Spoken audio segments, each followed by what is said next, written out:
พูดอะไรอ่ะแมนเมินเลยก็ได้แมนแฟนกูท็อปไม่มีแฟนใครไม่มีแฟนใครเลยบลาย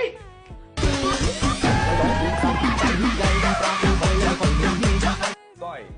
ยังผมท็อปชงข้ามช่องเลยเหรอผมก็เชียร์แหละสุดท้ายแล้วมันจะไปในทิศทางไหนก็เป็นเรื่องของเขาทั้งสองคนอย่าไปกดดันเขาเยอะเรื่องแซวให้เป็นหน้าที่ผมเองผมเห็นแล้วผมรู้สึกมีความสุขอ่ะคือจะไปต่อไม่ไปต่อพวกเราเป็นเพื่อนกันครับเขาจะตัดสินใจยังไงพวกเรารักกันในฐานะเพื่อนแล้วก็จะเป็นกลุ่มเพื่อนที่รักกันแบบนี้ก็ชอบคนจริงใจเอาง่ายๆเลยจริงใจแบบว่าซื่อๆน่ารักอะไรอย่างเงี้ย